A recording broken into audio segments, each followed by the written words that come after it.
Amados hermanos y hermanas, amados amigos y amigas, le damos gracias al Señor por la bendición preciosa que nos da de volver otra vez a sus hogares para compartir la palabra preciosa del Señor. Enviamos un saludo especial en el nombre del Señor Jesús a cada uno de quienes nos sintonizan y esperando que el Señor pueda bendecirlos todos los días de su vida, en cada una de las actividades que realizan, en su familia, en la iglesia, donde quiera que ustedes se encuentren, que el Señor pueda ser su fortaleza, su pronto auxilio y su ayuda siempre. Quisiéramos llevar en este momento un programa más de una maravillosa experiencia que contar.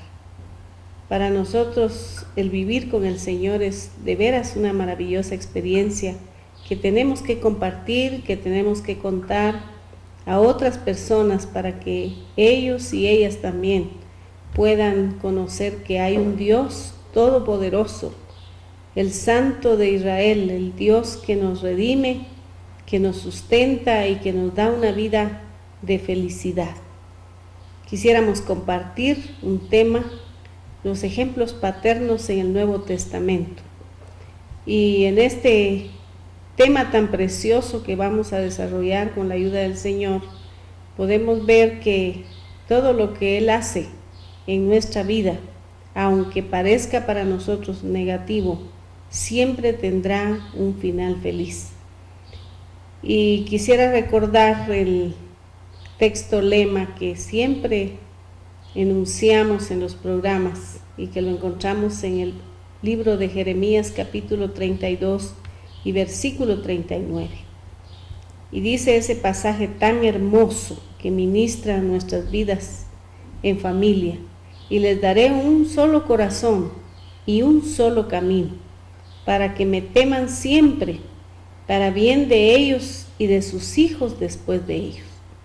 Haré con ellos un pacto eterno, por el que no me apartaré de ellos, para hacerles bien, e infundiré mi temor en sus corazones, para que no se aparten de mí.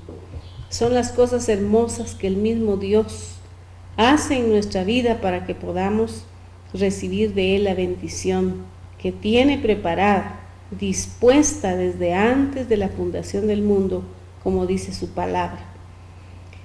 Entonces, al referirnos a los ejemplos paternos que aparecen en el Nuevo Testamento, vamos a observar cada una de estas familias y vamos a ver que dentro de esas familias encontramos personas comunes y corrientes, viviendo y enfrentando situaciones que atravesamos nosotros en esta época, con problemas y necesidades que bien pudieran ser los nuestros, padres, madres, hijos e hijas que tienen secretos que compartir con las familias actuales.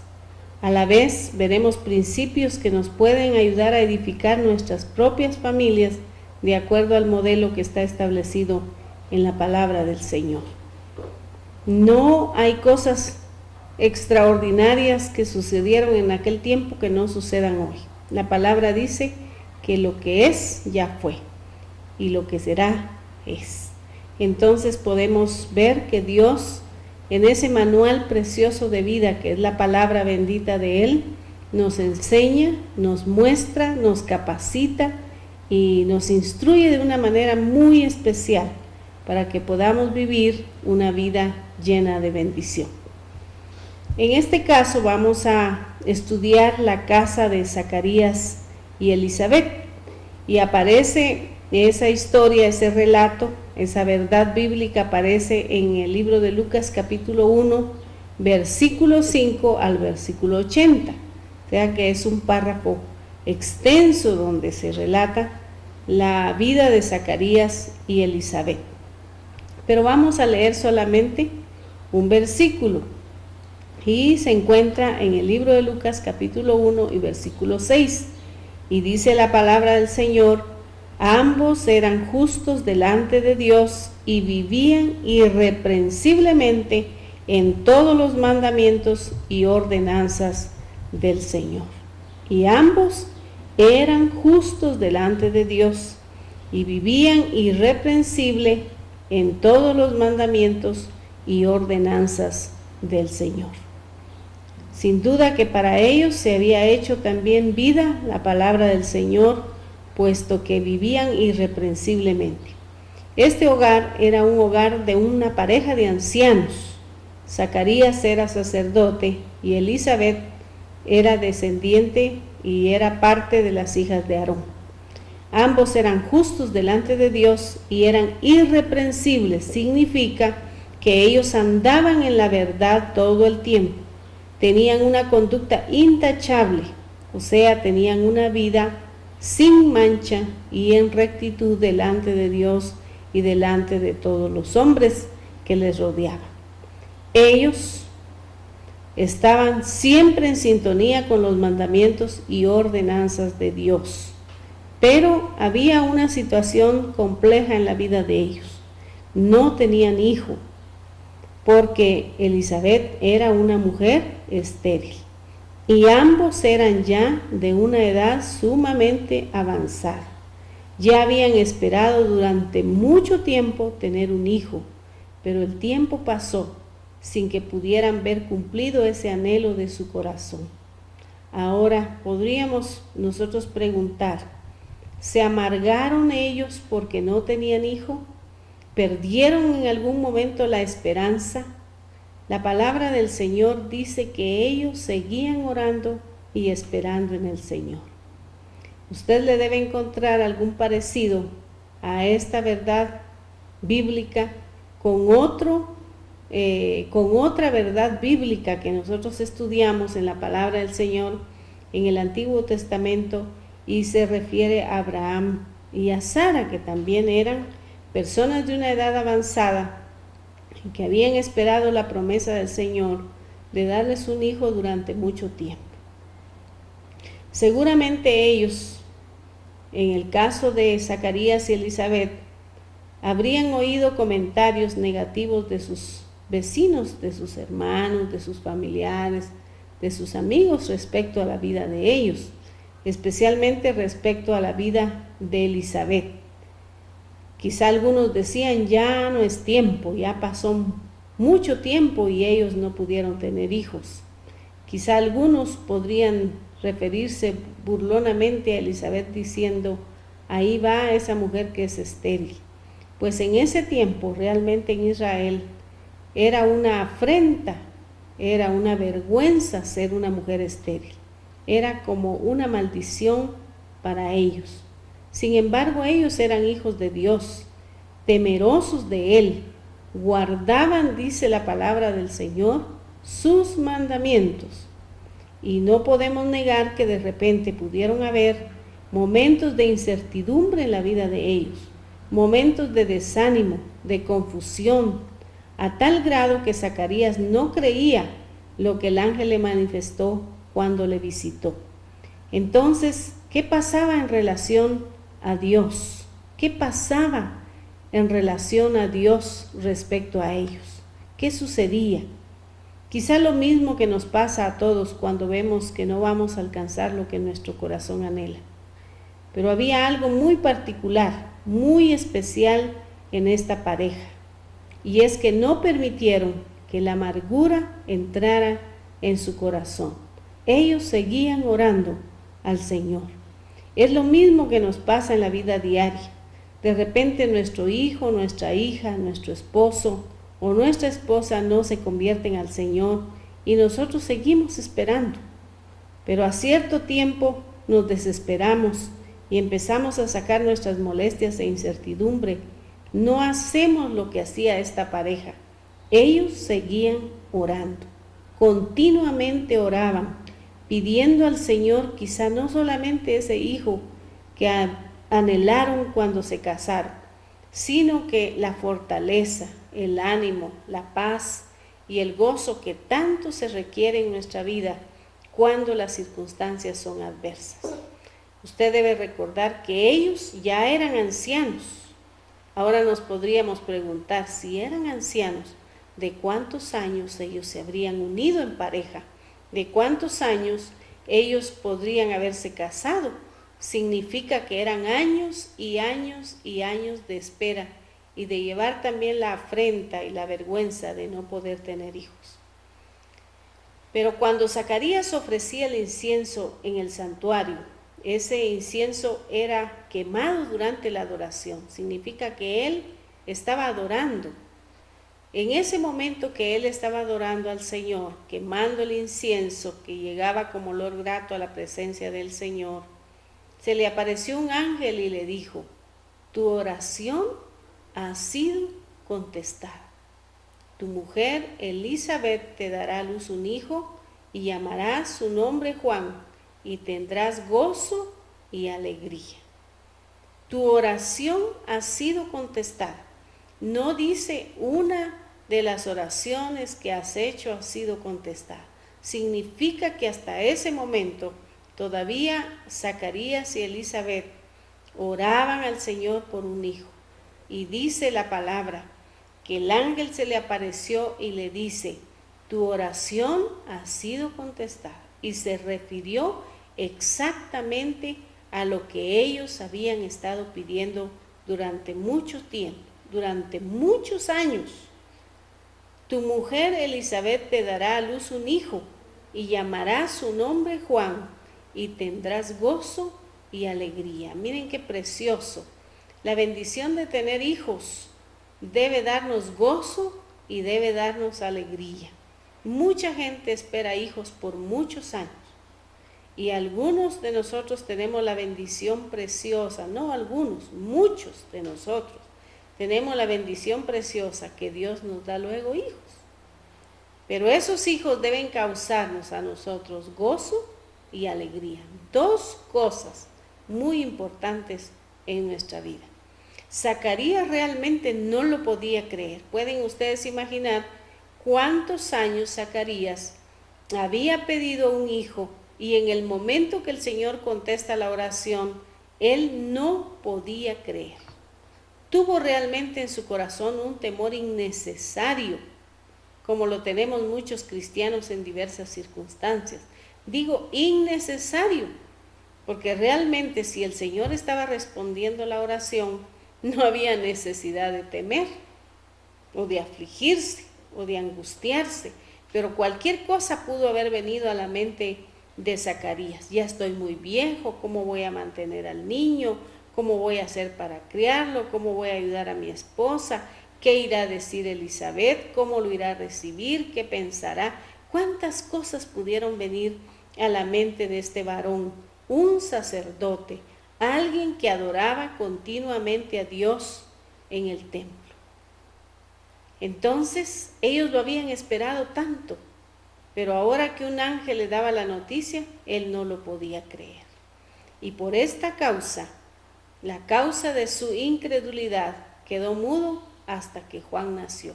Mudo pero feliz, mudo pero alegre.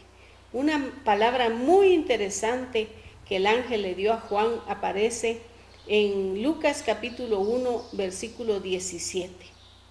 Y dice: él mismo irá delante del Señor con el espíritu y el poder de Elías para hacer volver los corazones de los padres a los hijos y los desobedientes a la prudencia de los justos, para preparar al Señor un pueblo apercibido.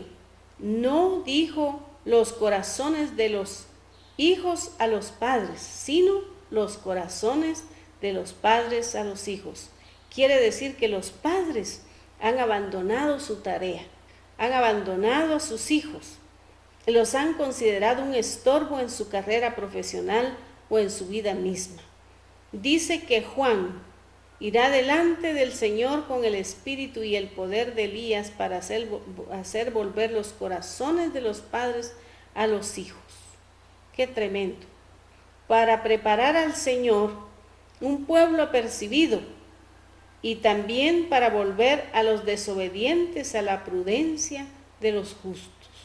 ¡Qué transformaciones, qué cambios más gloriosos los que iba a hacer Dios a través de este varón que les estaba dando como hijo a una pareja de ancianos que había servido irreprensiblemente a Dios durante toda su vida. Entonces, muchos padres no han reconocido la magnitud de la responsabilidad que Dios les ha dado, ni han valorado la herencia que Dios pone en sus manos cuando les da hijos. Han pospuesto la llegada de sus hijos al máximo posible, recurriendo a métodos que atentan contra la vida, y cuando los hijos llegan, los ven como un mal necesario. Esto es tremendo. El corazón de los padres muchas veces no está en el hogar. Los hijos los desesperan, los hijos los afectan, los estorban, los molestan, y realmente Dios, al darnos hijos, tiene un propósito en cada vida de esos hijos que el Señor nos da. Dios, a través de esas vidas, puede transformar corazones, cambiar otras vidas, hacer cosas tremendas, prodigiosas a través de ellos, como lo hizo a través de Juan. Había un propósito cuando Dios les dio a esta pareja, a Juan. Él mismo irá delante del Señor con el espíritu y el poder de Elías para hacer volver los corazones de los padres a los hijos y los desobedientes a la prudencia de los justos, y para preparar al Señor un pueblo apercibido. 3 cosas importantes, 3 cosas que competen a nuestra vida, 3 cosas que nosotros hoy debemos entender que son necesarias para agradar a Dios. ¿Qué propósito tiene Dios en cada hijo que le ha dado a usted? ¿Qué propósito hermoso Dios ha decidido cumplir con los hijos que Dios le ha dado? Pero ¿está su corazón también pegado al corazón de sus hijos? ¿O realmente se ha separado, se ha distanciado de esa herencia preciosa que Dios le ha dado? Sería una pregunta que tendríamos que hacer. No son los corazones de los hijos los que han de volver a los padres, sino el corazón del padre al corazón de los hijos. Somos totalmente responsables del cuidado, de la enseñanza, de la atención, de la herencia que Dios nos da. Necesitamos que los padres estén en el hogar, que no solamente estén de cuerpo presente, sino de todo corazón, entendiendo que ese es el lugar donde tienen que cumplir uno de los más grandes mandamientos de Dios para su vida: ser padres responsables, mayordomos de la herencia que Dios ha encomendado en sus manos. El corazón de Elizabeth se alegró. Pueden ustedes imaginarse cuando llegó Zacarías a su casa y sale Elizabeth al encuentro, y Zacarías le cuenta lo que acontece allá.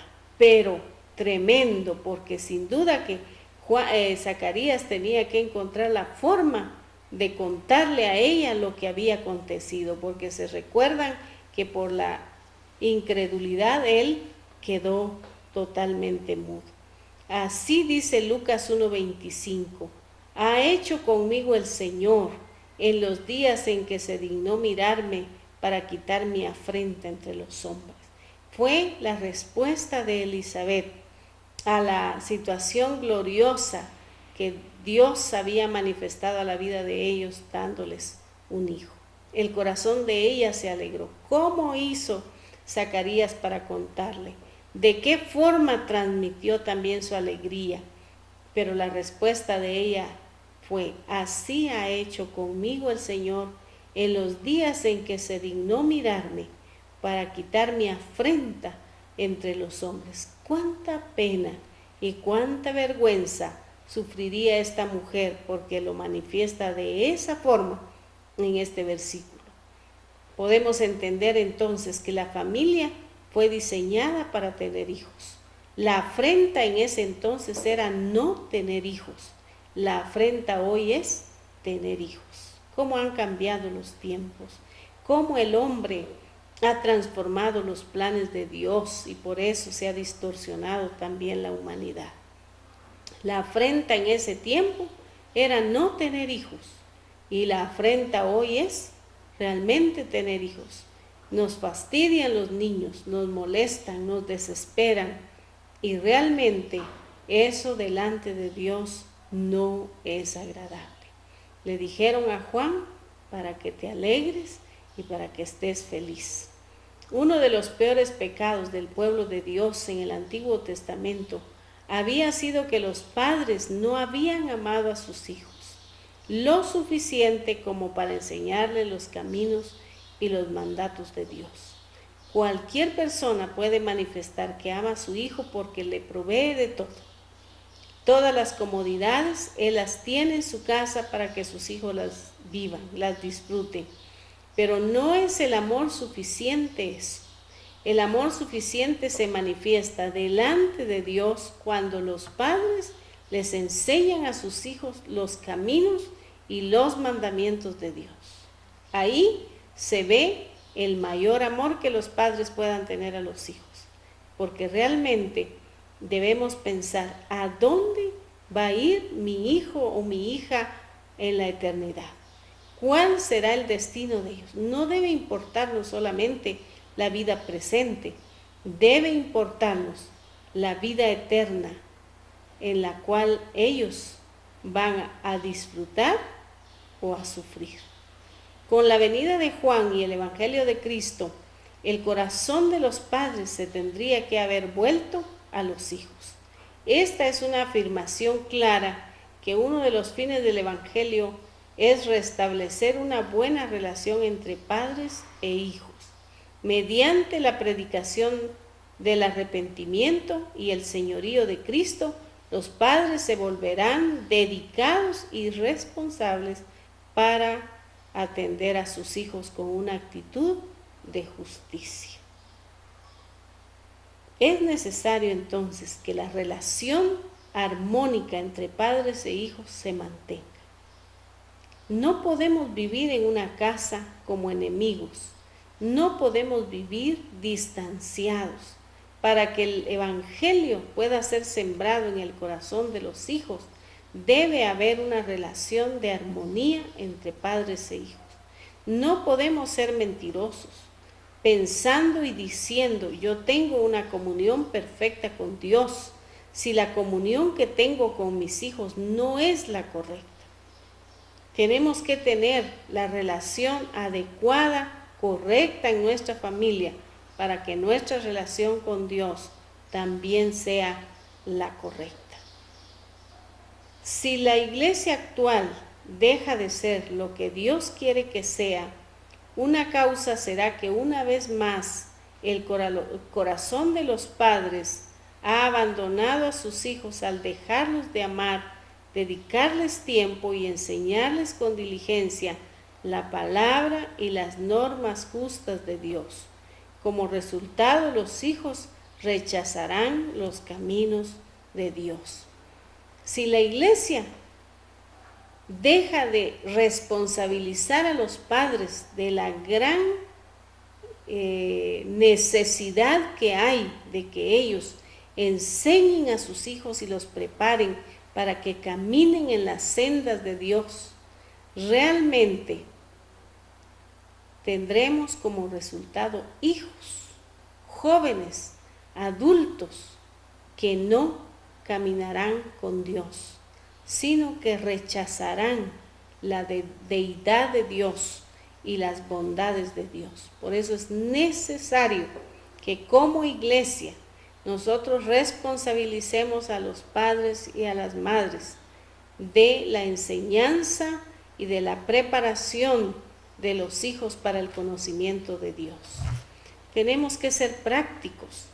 Cuando estamos en casa, porque así dice la palabra, cuando estés en tu casa, cuando vayas por el camino, cuando te sientes, cuando entres, cuando salgas, debes enseñarle a tus hijos y poner entre los frontales la palabra de Dios. ¿Cómo vamos a enseñarles a los niños? Pues es simple, es sencillo. Todo lo que ellos reciben para sustentarlos en su vida viene de la mano de Dios. Aún nuestra propia vida viene de la mano de Dios. Entonces, tenemos que enseñarles a ser agradecidos con el Señor por todas las cosas buenas y también por las cosas adversas que vienen a nuestra vida. No podemos ser agradecidos solo con lo bueno, que a nuestro parecer es bueno, porque también las cosas difíciles pueden convertirse en las cosas maravillosas que nos enseñarán los caminos de Dios. Los padres deben enseñar a los hijos la fidelidad a la voluntad de Dios, pero si ellos no lo son con sus hijos, ¿de qué manera lo van a enseñar? Los padres que abandonan a sus hijos, que dejan a la esposa y a los hijos, nunca podrán enseñarles a los niños la fidelidad de Dios si ellos no han sido fieles con sus hijos. Es necesario mostrar con el ejemplo y con una vida de temor, con una vida pendiente de los mandamientos del Señor, la fidelidad a los hijos. No podemos solamente hablarla, tenemos que vivirla. Entonces vemos cuán necesario es que el corazón de los padres se vuelva a los hijos. Creemos que los hijos son desobedientes porque así aparecieron de repente, siendo desobedientes, siendo rebeldes. Realmente somos los padres los responsables de haberlos formado de esa manera. Pero volvamos al pasaje que estábamos viendo. Después de que Elizabeth se enteró de la noticia preciosa para ella de que iba a ser madre, también las noticias pronto llegaron a María, una pariente suya. Y le dicen a ella: tu pariente Elizabeth ha concebido hijo en su vejez, la que llaman estéril, porque nada hay imposible para Dios. Se dan cuenta cómo mucha gente le había apodado a Elizabeth la estéril. Una mujer que ha de haber sufrido durante muchos años esa afrenta. Pero un día llegan a María y le dicen: tu parienta Elizabeth ha concebido hijo en su vejez, la que llaman estéril, porque nada hay imposible para Dios. Y eso es lo más glorioso, que nosotros sepamos que nada hay imposible para Dios. Lo que para nosotros es imposible, para el Señor siempre será posible. ¿Cuánto necesitamos recordar que nada es imposible para Dios? Quizá usted está atravesando hoy una circunstancia difícil de enfermedad, una circunstancia difícil de problemas en su matrimonio, una circunstancia compleja con sus hijos, quizá en vicios, rebeldes, quizá malcriados con usted que no le obedecen. De repente está atravesando circunstancias de escasez, pero qué glorioso es recordar que nada es imposible para Dios, que usted puede acercarse confiadamente al trono de la gracia para que el Señor pueda hacer su oportuno socorro. Y esta mujer que era estéril biológicamente, pero espiritualmente eran ambos ejemplos de amor y de devoción a Dios, un día Dios les contestó. Muchas veces nosotros queremos que Dios sea fiel con nosotros, que responda a nuestras peticiones, que supla nuestras necesidades, pero ¿cuánto somos nosotros fieles con Dios? ¿Qué calidad de hijos tiene Dios? ¿Qué fidelidad manifestamos nosotros a Dios? Esas son preguntas que nosotros mismos debemos hacernos. Al enfrentar los problemas en nuestro hogar, cuando sentimos que ya no hay esperanza, cuando la amargura amenaza de llenar nuestro corazón, necesitamos recordar que Dios es todopoderoso y que a pesar de nuestros imposibles, Él puede hacer milagros en nuestro hogar.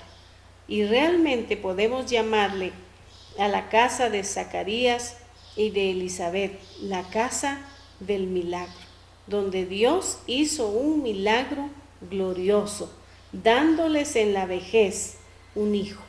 Aquella que le llamaban estéril, aquella que no miraba solución para su problema, quizá había ido a muchos lugares ya para que pudieran tratarla y no había forma de que tuviera un hijo. Dios en su vejez le dio el hijo que esperaba, pero se lo dio con propósitos bien claros. Dios sabía para qué traía a Juan a la vida de ellos como padres. Una vez nacido Juan, fue criado de tal manera que crecía y se fortalecía en espíritu. Sus padres no se limitaron a suplir sus necesidades físicas. Ellos entendieron que era tanto o más importante ocuparse del desarrollo espiritual de su hijo. Ellos no descuidaron las tareas del templo. Él era un sacerdote que siempre estaba adorando en el templo y siempre ponía su petición delante de Dios. De tal manera que el ángel le dijo: Zacarías, tu petición ha sido escuchada. ¿Cuántas peticiones tendría Zacarías? Pero esa era la que Dios miraba que era más importante en la vida de ellos. Entonces esta casa podemos llamarle la casa del milagro, y ustedes pueden darse cuenta cómo esta familia, compuesta de 2 ancianos, eran fieles en el templo, eran temerosos de Dios, eran irreprensibles, sin tacha. Y cualquiera podría decir: ¿y no que conoce a Dios? ¿Y no que es hijo de Dios? ¿Y no que Dios sabe hacer milagros? ¿Y por qué nunca les ha dado un hijo? Porque realmente Dios tenía planes para la vida de ellos. Si nosotros atravesamos hoy un problema similar o parecido, debemos seguir orando. Ellos seguían orando incansablemente hasta que el Señor dio respuesta a la petición de su corazón. Estamos de regreso con los ejemplos paternos que aparecen en la palabra del Señor. Hablábamos hace un momentito acerca de la casa de Zacarías y de Elizabeth, en la cual ellos pudieron experimentar un milagro precioso, como fue el de darles Dios un hijo en su vejez, el cual traía predestinado ya propósitos hermosos que desempeñaría en el tiempo que Dios le diera de vida. Vamos a ver un ejemplo más y podríamos referirnos a la casa de José y María. Dice el libro de Lucas, capítulo 2, versículo 16, 17, 18 y 19, de la siguiente manera. Fueron deprisa y hallaron a María y a José y al niño acostado en el pesebre. Al verle dieron a conocer lo que les había sido dicho acerca de este niño. Todos los que oyeron se maravillaron de lo que los pastores les dijeron. Pero María guardaba todas estas cosas, meditándolas en su corazón. Este capítulo de Lucas, capítulo 2, nos cuenta la bella historia del nacimiento de Jesús. Hacia el final nos permite ver algunos detalles muy interesantes de la vida de Jesús en la casa de sus padres terrenales. Y habla también acerca del Señor y nos muestra que el niño crecía y se fortalecía y se llenaba de sabiduría y la gracia de Dios era sobre él. Jesús crecía en sabiduría, sabía cómo usar el conocimiento para tomar las decisiones correctas. Eso es que crecía en sabiduría. Realmente limitarnos a enviar a nuestros hijos a recibir a la escuela los conocimientos, a que llenen su cabecita de enseñanza, no es suficiente. Sobre todo cuando nos damos cuenta que en las escuelas seculares están llenando sus mentes con mucha información equivocada. Se habla acerca de la evolución, del humanismo, del sexo, y de cuántas cosas que realmente no son fundamentales en la vida de los niños. Necesitamos asegurarnos que a nuestros hijos crezcan como crecía el Señor Jesús. Se fortalecía, crecía, se llenaba de sabiduría y la gracia de Dios era sobre él. Jesús crecía en sabiduría. Aumentaba cada vez más el conocimiento de Dios en su vida. Y ahora tampoco es suficiente con enviar a nuestros hijos a la escuela dominical. Ellos podrían recitar de memoria las lecciones y la doctrina que le enseñan en la iglesia, pero por buenas que sean, no logramos nada a menos que sembremos en su corazón los principios de la sabiduría de Dios. Los niños pueden pasar por todas las aulas de la iglesia y pueden oír que les recitan todas las verdades bíblicas, pero los padres somos quienes tenemos la obligación de enseñarles en casa y de sembrar aún más la palabra del Señor en sus corazones. Por eso dice un pasaje en Proverbios: instruye al niño en su carrera, y aun cuando fuere viejo, no se apartará de ella. Y aún más, Dios hace un compromiso con nosotros: y les daré un solo corazón y un solo camino para que me teman. Y estas palabras del Señor a través de la Biblia nos enseñan cuán importante es que nosotros, como padres terrenales de estos niños o de estos jóvenes, hagamos un trabajo como el que hacía José y María. Sin duda ellos dedicaban el tiempo para enseñarle al niño la palabra del Señor, y muchos podrán decir: pero era Dios mismo. Desde luego, pero él fue también hombre. Él nació como nacen los niños, creció como crecen los niños, pero aprendió la sabiduría de Dios. Se fortalecía cada vez más en el conocimiento de la palabra de Dios. Y nuestros hijos también tienen esa oportunidad, no solamente de ir a la escuela dominical, sino aprender de nuestra boca, en nuestra casa, con el esmero que merece la palabra del Señor, aprender las cosas hermosas que hay en ella. Es mejor enseñarle a un niño a pensar que decirle lo que tiene que pensar. No es correcto hacerlos repetir como pericos. Debemos trabajar con empeño hasta ganar su corazoncito para Cristo. A nosotros nos parece que Dios envió a su Hijo a este mundo para cumplir con un propósito hermoso que es el de la redención del hombre. Pero Él tuvo que aprender a vivir. Él tuvo que vivir en medio de una generación incrédula, de una generación con tantos prejuicios, en medio de una generación que tenía también conocimiento de Dios, pero que lo habían repetido o lo habían aprendido también como pericos. Muchos no tenían la vivencia de Dios en ellos, pero Jesús crecía y se fortalecía.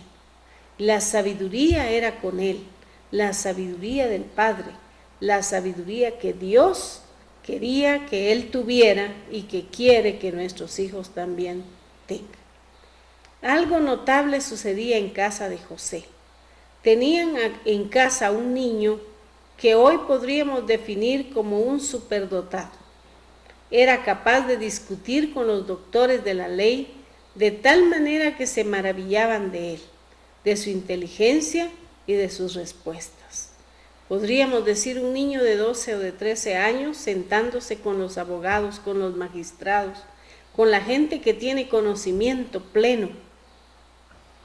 Pero era un niño que tenía el espíritu de sabiduría en su vida. Este jovencito no solamente tenía el conocimiento y la sabiduría excepcional, era el Hijo de Dios y él lo sabía. Por eso dijo: en los negocios de mi Padre me conviene estar. Y con todo esto estaba sujeto a sus padres. Él podría saber quizá que era realmente el Hijo de Dios, pero también tenía la responsabilidad de respetar y de obedecer a sus padres terrenales, a los que el Señor había puesto como padres en esta tierra. Nuestros hijos vienen de Dios, son herencia de Dios para nosotros. Y nosotros tenemos el deber de enseñarlos y de prepararlos para que vuelvan al Padre, para que lo conozcan en esta tierra, disfruten de las bendiciones que Él tiene preparadas para ellos, que cumplan el propósito para el cual Dios los mandó y que regresen al Padre de allá donde ellos vinieron. A veces los padres tienen miedo de sus hijos que son muy inteligentes, se sienten intimidados y sencillamente se hacen a un lado y los dejan tomar sus propias decisiones. En nuestra sociedad latinoamericana es muy común ver familias en las cuales los padres tienen escasa educación. Pero los hijos, gracias al sacrificio de sus padres, han estudiado y han alcanzado un nivel de conocimiento muy superior al de ellos. Sin embargo, no los menosprecia.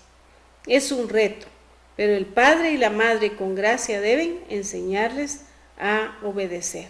Posiblemente Jesús, el niño Jesús, sabía que era hijo de Dios.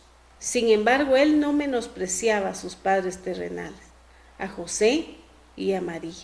Los amaba de tal manera que les obedecía, pero también hacía verles que a él le convenía estar en los negocios de su padre.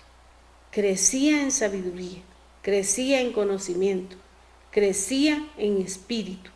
Y nosotros tenemos como padres que enseñarles a nuestros hijos a que deben conocer, aprender y despertar a la magnitud del llamamiento que Dios tiene para sus vidas. Si Jesús, el Hijo de Dios, se sometió a sus padres, ¿cuánto más nuestros hijos? Jesús crecía en sabiduría, en estatura y en gracia para con Dios y para con los hombres.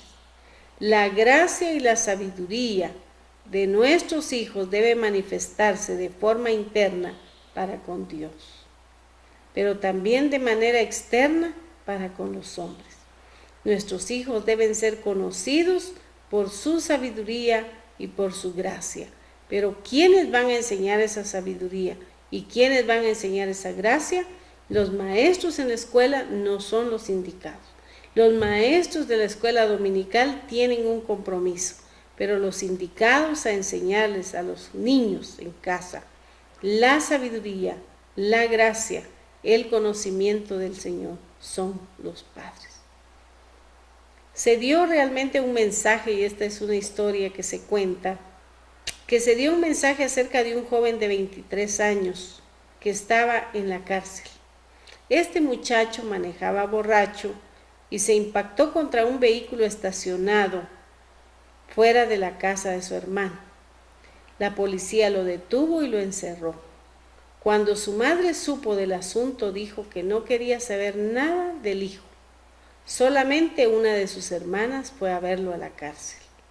Las personas decían cuando supieron del asunto, es un muchacho problemático, ha hecho muchas averías y eso es uno de los muchachos a quienes no se les niega nada. Siempre hacen lo que quieren. Y muchas veces no nos preocupamos de enseñarles a nuestros hijos la palabra del Señor, de enseñarles a nuestros hijos los límites que pueden tener. No nos preocupamos de enseñarles a ellos el temor, las consecuencias de las decisiones que tomen, y lleva eso a cometer muchos errores. Tenemos que entender que hay una etapa en la adolescencia, de la adolescencia a la juventud, en la cual los muchachos toman decisiones. Si toman decisiones equivocadas, tendrán resultados equivocados, desastrosos. Si toman decisiones correctas, tendrán consecuencias correctas, consecuencias de bendición. Pero es la etapa más compleja que tiene el ser humano, la adolescencia. Y es ahí donde está prácticamente la base de su vida futura. Si ellos en esa época no aprenden a enfrentar la vida con sabiduría y no aprenden a tomar las mejores decisiones, se lamentarán por el resto de su vida.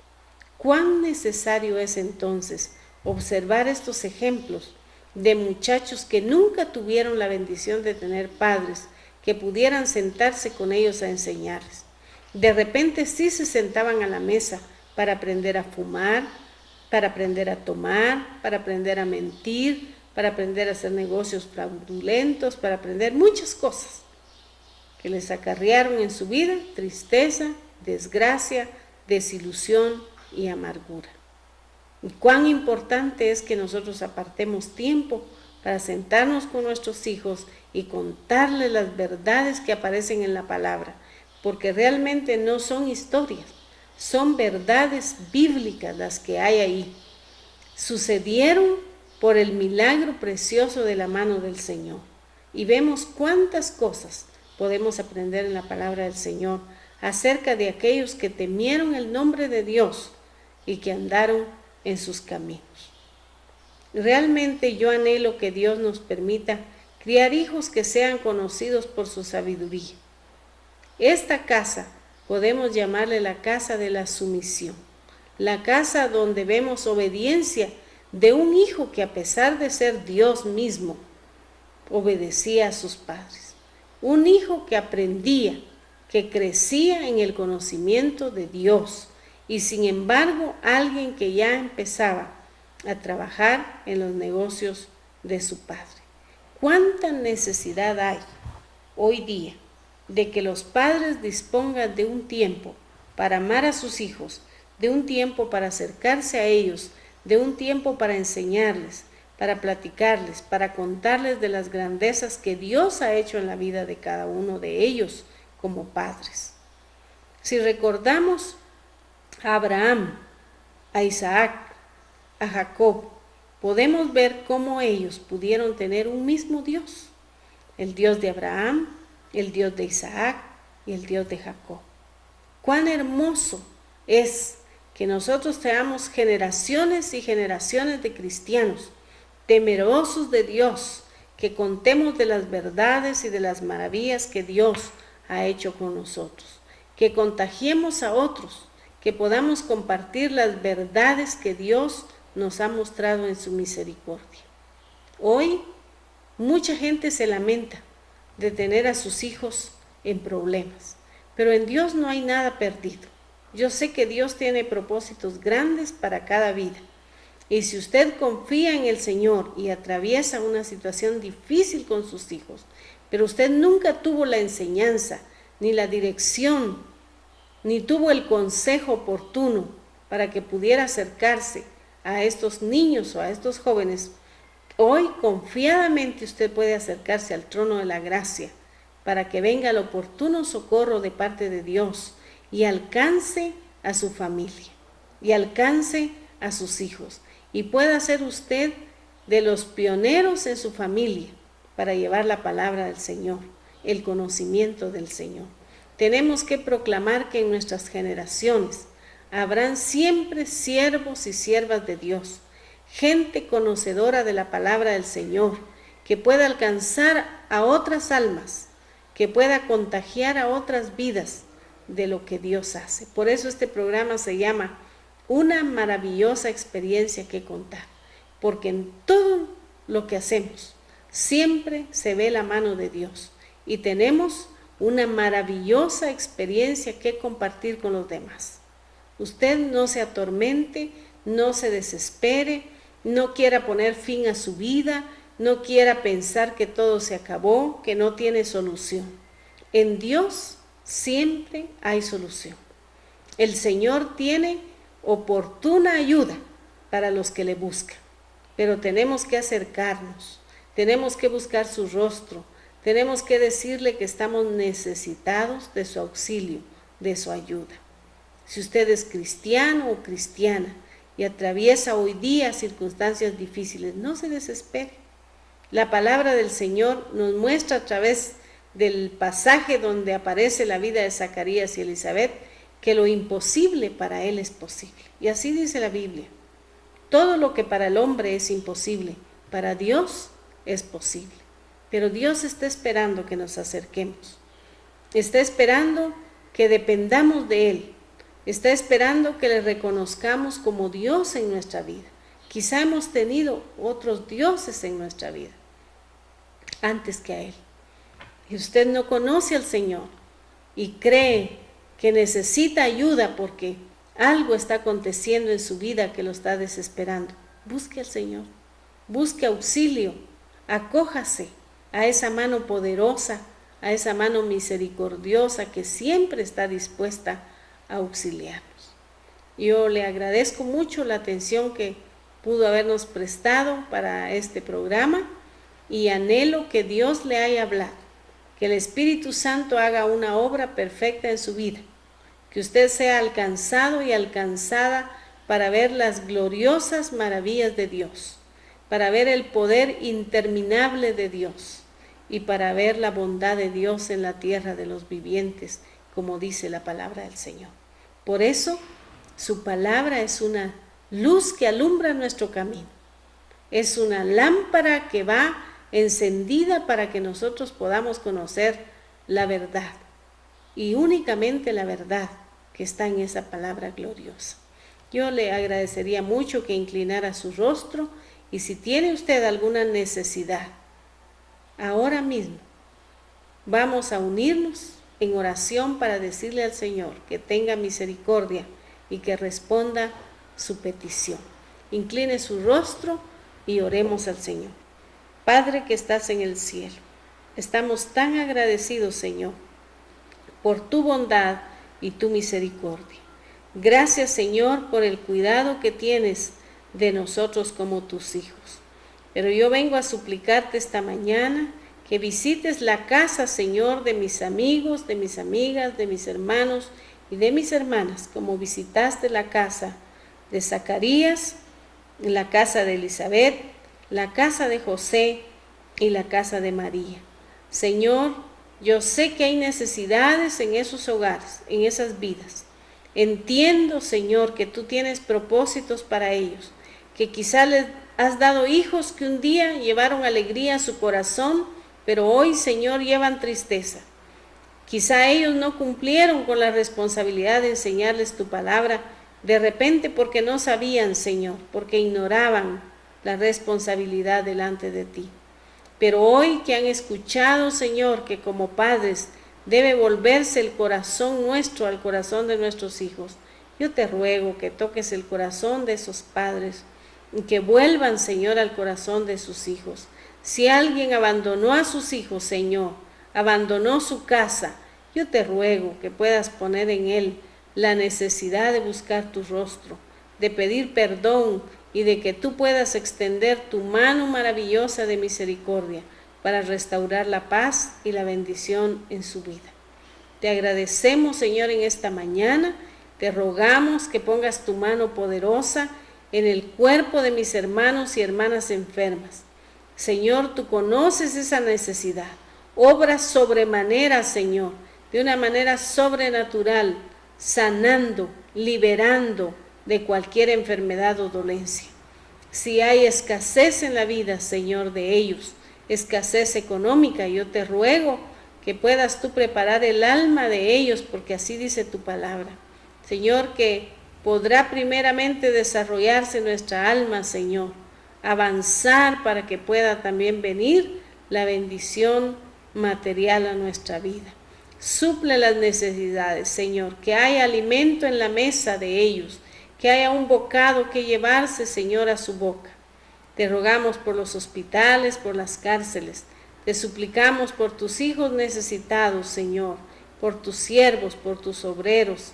Por favor, Señor, permítenos ensanchar nuestra tienda y llevar tu palabra a otras vidas. En el nombre de Jesús. Amén y amén.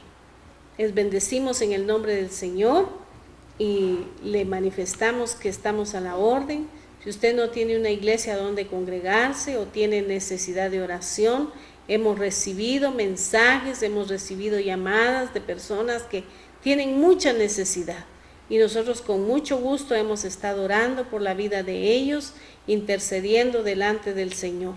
Estamos ubicados en el sector Brasilia de la zona 7 y somos la Iglesia de Cristo la Hermosa.